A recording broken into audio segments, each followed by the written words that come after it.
Ya itu yang saya mau bilang surganya terbatas, gitu Ustaz sih. Dan bentuknya kotak itu ya? Kotak udah. Tapi panjangnya berapa hasta gitu loh? Iya, itu 96 hasta. Jadi hitung-hitungannya kan mungkin sekitar berapa ratus meter. Shalom teman-teman semua dimanapun kita berada saat ini, kiranya kita semua tetap berada dalam keadaan sehat dan apapun yang merupakan aktivitas kita sepanjang hari ini, kiranya Tuhan Yesus memberkati. Dan kembali berjumpa lagi di channel kita ini, yaitu Zimayan Yassin. Terima kasih buat teman-teman semua dan juga persahabat yang sudah mendukung perkembangan channel ini dengan setia, dan kiranya kita tetap menggunakannya untuk menjadi berkat bagi semua orang.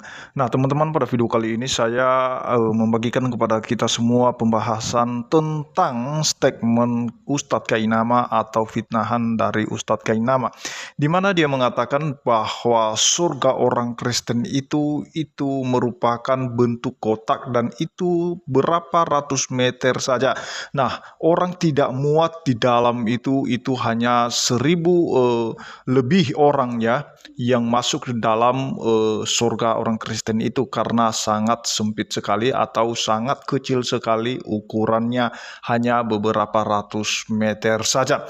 Dan hal ini dibahas oleh saudara kita Luis Prasetyo atau ditanggapi oleh saudara kita Luis Prasetyo. Oleh karena itu, mari kita simak videonya yang berikut ini. Ya itu yang saya mau bilang surganya terbatas, gitu Ustaz sih. Dan bentuknya kotak itu ya?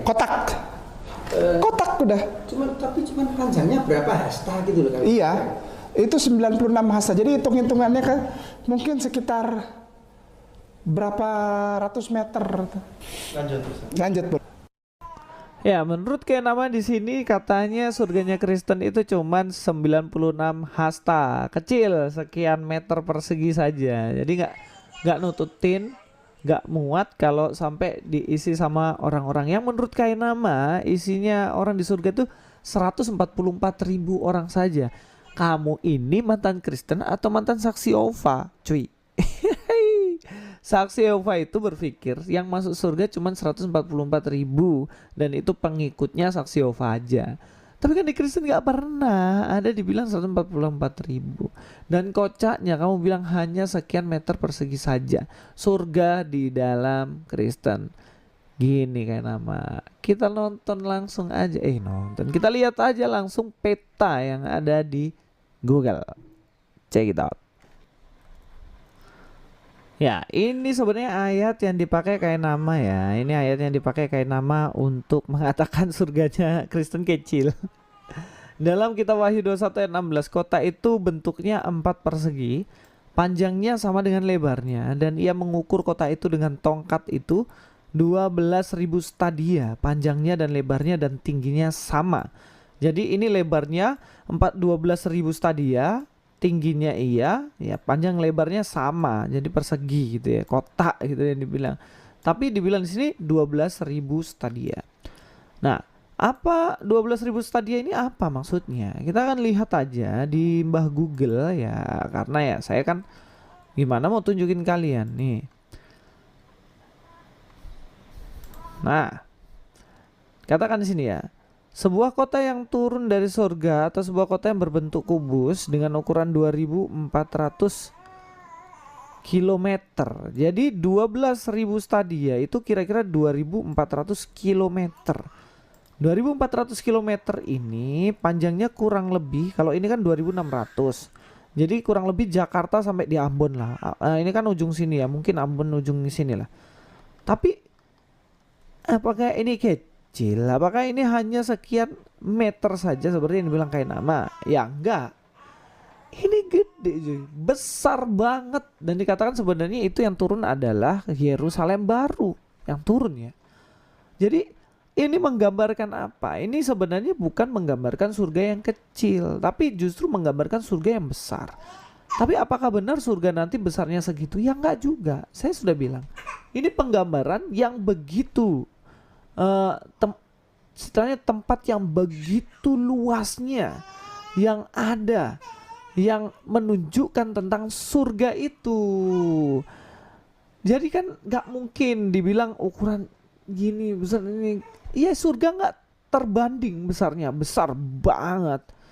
Tapi kan ini untuk membahasakan dalam bahasa-bahasa kiasan. Sama kayak surga. Surga itu ada emasnya, ada batu ini dan lain. Itu kan penggambaran yang begitu indahnya sebuah surga. Jadi nggak usah terlalu polos lah kayak nama, nggak usah terlalu polos hidup itu sampai nggak ngerti kayak gitu. Nah ini lebih kocak lagi nih. The real of kocaknya kayak nama adalah menuduh bahwa Kristen dapat 100 istri. Check it out. Ngerti gak sih arah saya bicara? Mereka itu memprotes orang Islam. Orang Islam itu diiming-iming 72 bidadari. Hey, come on, kamu diiming-iming 100 istri. Nanti kalau kamu mati 100 istri. 100. Kenapa? Terpenuhi. Ya? Tapi nggak terpenuhi. Bagaimana terpenuhi? Orang kotaknya cuma segitu-segitu. Isinya 144.000. Terus kamu santai aja tuh. Kenapa kamu protes ke kami? Kalau kami insya Allah terpenuhi di sana. Ya kan? Kami beriman. Kamu udah nggak terpenuhi. Udah lebih. Kotaknya. Surganya kotak. Ayo, gak usah bercanda lah, udah santai aja. Ya, santai aja kayak nama, nggak usah bercanda lah. Kalau punya otak, pikirannya itu cuman perempuan, cuman pengen punya bidadari, ya nggak usah ngajak-ngajak lah cuy. Nggak usah ngajak-ngajak orang Kristen lah. Sekoplak itu gak dirimu. Ya, statement pertama dia mengatakan bahwa orang Kristen diiming-imingi 100 istri. Dan mereka hanya 76 bidadari. Dan kayak nama itu ungkapin hatinya, saya bener-bener pengen beriman punya itu. Sakno kon niku. Masa beriman supaya dapat 76 bidadari? Ini perempuan sampingmu itu nggak kasihan apa dia nanti digilir itu di surgamu? Hai. Oke, sekarang kita akan cek ayat yang dia ambil tuh yang mana.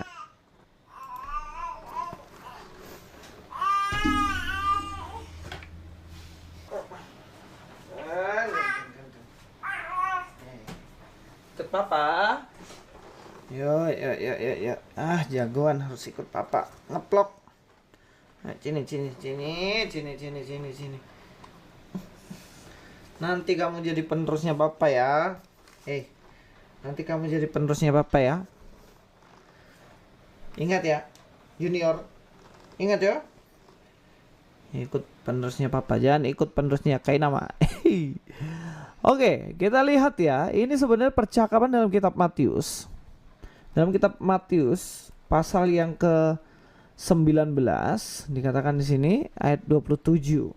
Ini saya bukakan ya, teman-teman.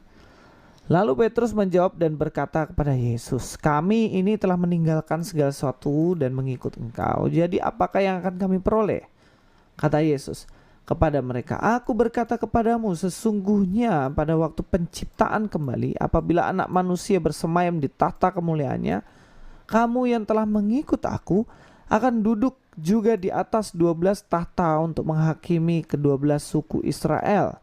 Dan setiap orang yang karena namaku meninggalkan rumahnya," camkan itu, rumahnya, saudaranya laki-laki,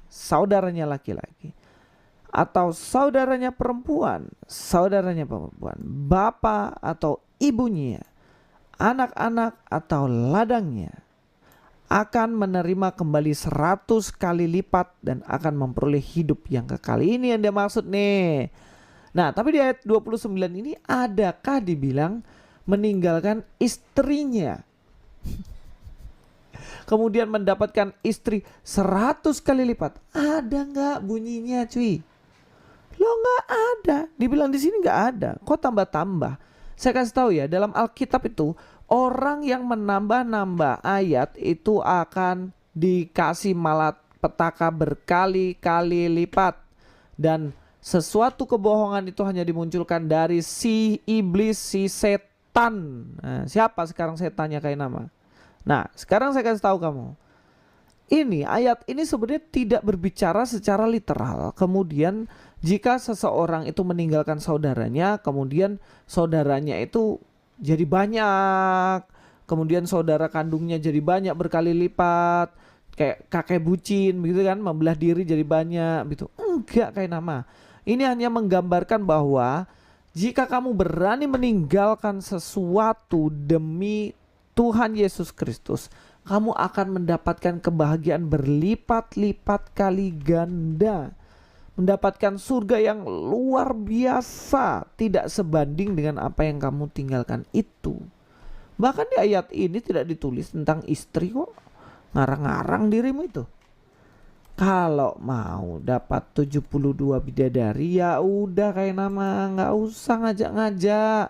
Saya juga nggak mau, saya setia dan sayang sama istri saya kok. Kalau bisa di surga, tetap istri saya yang itu. Nggak mau. Di dunia aja dilarang-larang selingkuh, di surga mau selingkuh. Buset dah kau ini kayak nama, kayak nama. Nah, jadi itu dia videonya teman-teman. Kita sudah mendengarkan bagaimana tuduhan Ustadz Kainama terhadap kekristenan selama ini, dan memang dia mengambil profesi sebagai orang yang suka memfitnah orang dan juga suka berbohong ya teman-teman ya.